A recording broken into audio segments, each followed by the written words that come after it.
So, good news for the Stop Killing Games initiative. I didn't cover the last videos just purely because, things change particularly quick. And I don't want every second video to be a drama about something.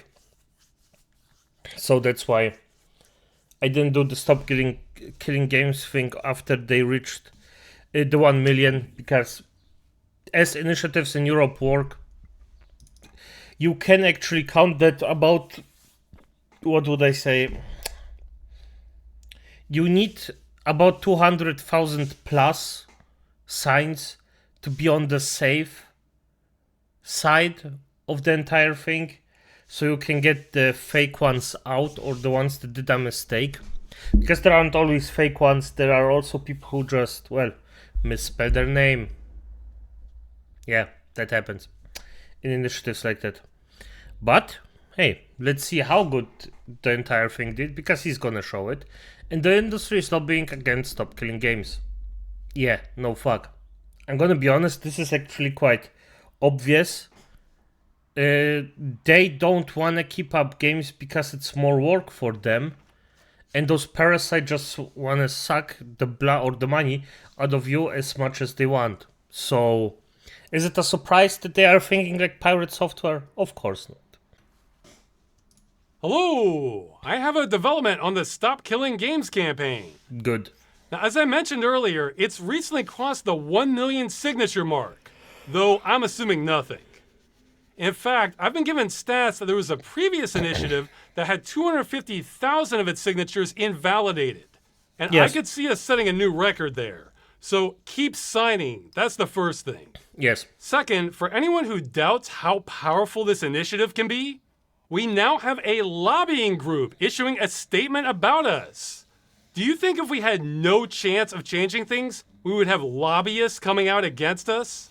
Well, a big one is Video Games Europe. Best I can tell, this is essentially the voice of the industry. So of course they're going to be against any proposal we Yes. make, because they're ideologically opposed to us being able to retain our games. Correctly. I really can't emphasize that enough. Even if every developer in the world was for our proposal, the industry would still be against it. Because it's not developers who make most of the big decisions. It's shareholders and companies worth billions.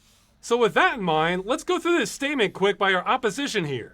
Yes, and the thing is, the motivation of those people is money.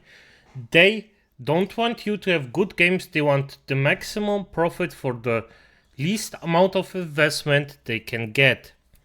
And they just don't give a single F if you get a good product. That's the thing. That's how shareholders work. And the thing is, I think right now the shareholders that behave that way are parasites. Every single one of them. You might think it's freaking annoying, or that it's unfair to tell this or say it like that. But no, shareholders don't give a fuck about you. I don't give a fuck about them.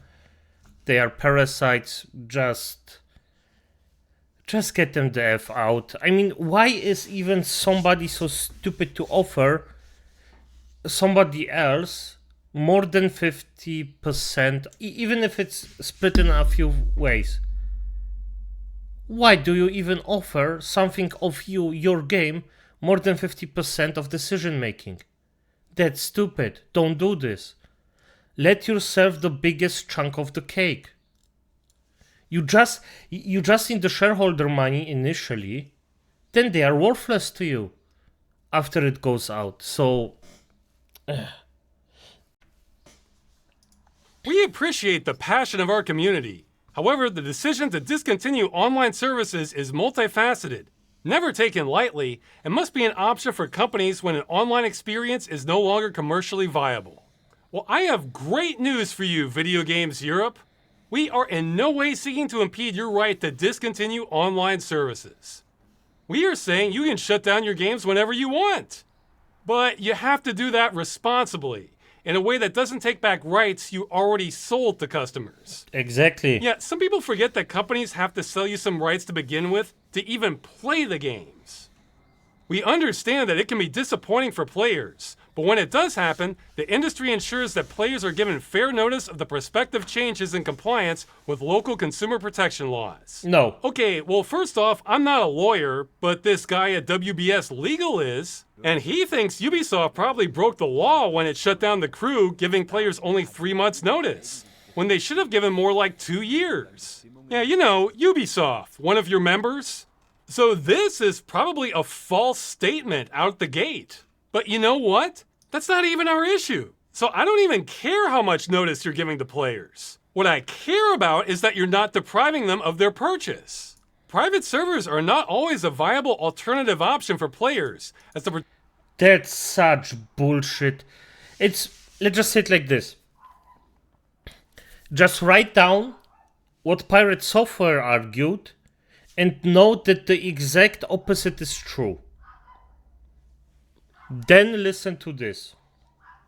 Protections we put in place to secure players' data, remove illegal content, and combat unsafe community content would not exist and would leave rights holders liable. Okay, several things here. We have to break it down. Private servers are not always a viable alternative option. So they're saying for a new game concept, which hasn't even been made yet, sometimes there is no way they can add an end-of-life plan to the design? Their programmers' fingers simply can't type that? I would love to see them say this to a room full of developers.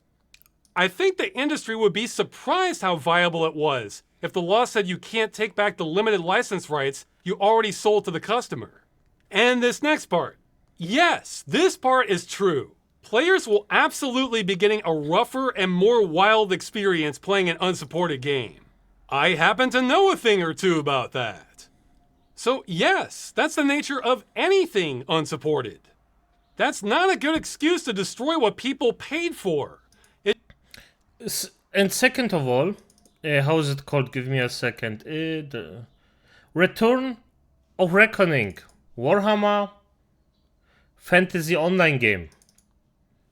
Yeah, it runs just fine. I'm gonna be honest, yes, it's rougher on some days or sometimes, but it runs just fine. So there is some bollocks going on there. Who the F cares if it's a bit rougher, if you just don't lose it forever? Because the other thing is, you lose it forever. That's bad. That's worse than having a rough copy of it. It just means they're on their own. But then they say this part. It would leave rights holders liable. Okay, I am not a lawyer, but my first impression is this strikes me as very not true. The way I read this, they're saying they are incapable of writing an end-user license agreement that absolves them of all liability on shutdown. Like planning for end of life, apparently it's just not possible. So me, as a layman, I'm wondering what's the problem with adding a line like this to the EULA? Once our company ends support, we are not responsible for any and all issues that arise from users continuing to operate the game in a discontinued and unsupported state, and absolve ourselves from any and all liability pertaining to its continued use. Done. There's probably a better way to say that, but you get the idea. I mean, everybody understands that. Maybe there is some legal way where you should do it a bit differently or word it a bit differently, but all in all, if this was the thing, yeah, fair enough. Just, yeah, it's fine. They seem to be saying a line like that is just impossible to write. See, I'm puzzled by this because as a consumer, I've seen all kinds of things have support end, but I still get to keep them? I'm just on my own. That's a very common thing. I think we need a lawyer to weigh in on this. So if we take them at their word, it sounds like they're concerned about protecting customers. Okay, but their solution is customers must have their purchase taken away from them forever. We have to destroy our customers' games to protect them from themselves. I normally don't like to use this phrase because it's thrown around too much, but this is beyond nanny state. This is more like Terminator state. Take a game like Star Siege Tribes. For all purposes, that's a game intended to run online with other people, or over a network at the very least. It was discontinued in 2004, but you can still run it today, online. This lobbying group seems to be saying that's a liability. No one should have been permitted to run this game after 2004, and it's a mistake that this game is still allowed to exist because of the risk to consumers. We would have destroyed every last copy of it back in 2004 if we could have. We couldn't then, but we can now. So that's our business model with new games. See, I take that as extremely hostile to both customers and preservation. So my question is, why can't we allow customers to continue playing the game, but adding a splash screen saying something like, "Warning, this game is no longer supported. Running it could represent a risk to your security. We assume no liability for what may happen as a result." That strikes me as a reasonable compromise. In addition, many titles are designed from the ground up to be online only. In effect, these proposals would curtail developer choice by making these video games prohibitively expensive to create. Okay, this part is a little more complicated because every game is different. But when I see this, I'm thinking of auto manufacturers saying how they can't afford to make cars if they're required to include seatbelts in them. Because no one ever made that argument back in the 60s. However, I think there is a big piece being left out of the discussion here. A whole lot of the complexity and cost of making an online game comes from all the microservices involved. And guess what? We don't need the vast majority of them for an end-of-life build. I talked to a developer and he gave me a big list of examples we don't need. Payment processing, anti-cheat, analytics, voice chat. There's so much here that's not necessary to just run the damn game. In fact, I have a quote from him. "We are not asking for 98% of the game. We're asking for the 2% of game logic from main gameplay functionality." What the This is surprising. I actually didn't think about it this way. So there is so much crap in those games that just additional, extras. And I even see Battle Bus system. DLCs, okay, F that. Cloud save system, fair enough, you can do it on the PC. First time user experience, I don't know what that is. But yet, the things that I see here, especially the monetization thing, yeah, it makes sense. You don't need that. And if this quote is true, that there is 98% crap in it, and the rest of the game is just 2%, like the raw functionality, that's a lot of extra crap you never needed, that you can just get away from and still have a nice experience. That's actually surprising. I am baffled. Except even that's not true. We're not asking for that directly. We're asking for the same rights we already bought for the game, which they can probably fulfill by providing that 2%, as he puts it. So let's cut out all this extra crap before we start talking about how cost prohibitive an end-of-life build is. Now, that does mean designing games so it's easier to turn off all these microservices is a very good idea. And that also means it may not be practical for some existing games. Good thing for the industry, the initiative is not retroactive. And most publishers already have a local test environment for a game, which I'm told is bad practice not to. That's half the battle right there. So this statement? No, this one is meme level. I do not believe the industry when they say this is so expensive it's not possible. Especially when it's been done many times before. This is seatbelts all over again. And especially if it comes from a freaking guy that makes millions, has 5 yachts. Just, if it's so expensive, you know what, I don't give a fuck. You lose your money, you lose every single yacht you have, I don't give a fuck about that. I want quality for my shit.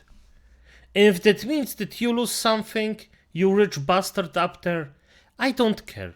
You're a parasite to society right now. And I'm not saying that every single rich person is a parasite to society. But those fuckers that argue this way, yeah, they are. You don't need that shit. You don't need that shit at all. If you just sell one yacht, you can probably pay 10 years of salaries for about fucking 100 people. So don't give me this bullshit crying around. And you'll probably make more money off it. So this is just such... It's just so and so... I don't know who believes this, but the people that believe it, just tell them that they are stupid beyond saving. It's just... No. And how about getting input from big European developers not on this list, like CD Projekt or Larian? We welcome the opportunity to discuss our position with policymakers. Yeah, I bet you do. And those who have led the European Citizens Initiative in the coming months. Well, they'll probably be glad to know that's actually not me. I am not the official spokesperson for the initiative. I'm ineligible. I'm more of a super promoter. The reason I'm making this video is I want to inoculate people against these bad faith arguments. Remember, everything they're saying here is their excuse for taking away your purchase with no time frame given and destroying it forever. Is this a good enough excuse for you? It isn't for me, especially when they're lying. I think that's worth taking into consideration. And on that note, they also released a longer statement. But do I really need to go over this? Why providing continued support do not work for all games. Oh, we're back to the classics. Okay, so they don't even understand what we're asking for. You know what? I'm gonna let them figure it out. I've played that song enough already. If I have to explain that a 500th time, I want it to at least be to someone who's not being paid to undermine us. Now they're going to be lobbying politicians with this, I'm assuming, but we can try and do our part too. If you're super motivated on this and are part of the EU, you can contact a member of European Parliament and tell them about the initiative. I've been told you should target ones in the Internal Market and Consumer Protection Committee. There's a link in the description below. Just pick one for your country, and I'm just relaying this next part. I have no idea myself, but I've been told you should maybe avoid PFE and ESN, as they're not known for doing things, is how it was explained to me. Good. Take him by the word. I don't care. This initiative has to succeed. Avoid PFE and ESN. I don't know if that's true or not, but we don't have time to fuck around. We need to act now. Contact those people. Tell them this, the thingy bob you have to tell them, and plead for support. Avoid those two. Fair enough. The initiative has to succeed, no matter what. No matter the cost. And the last bit of advice is a lot of email to them gets buried. So if you want something that stands out, this title was suggested to me. 1 million plus sign European Citizens Initiative. Stop destroying video games. Help us protect gamers' consumer rights. Oh, that's good. And that's all I have on Video Games Europe lobbying against us. For now, I guess. A quick update to the last video. I didn't mean to scare the hell out of everyone signing. If you made an honest mistake filling out the initiative, it won't count, but don't worry. I don't think you'll be in any trouble with the law. Just don't spoof fake signatures. That's the part that's a big deal. Also, don't sign if you're not voting age. I've said this before, but it's been a while. There's always 50 things to cover. Finally, if you have made a mistake, you might be able to get it corrected. Get in touch with the official spokesperson, Daniel. His info is on the initiative page. All right, that's it. Keep signing to make sure this happens. Hell yeah. Do it. Do it. Hey, Do it. What the fuck? Get the fuck out Hello? of here. Good. I am happy that the initiative runs good. I am happy that it just goes forwards. Perfect. I am happy about this. Let's continue popping off. And let's take our freaking games back. Yeah. Oh. But this is the Acolytes. Good night.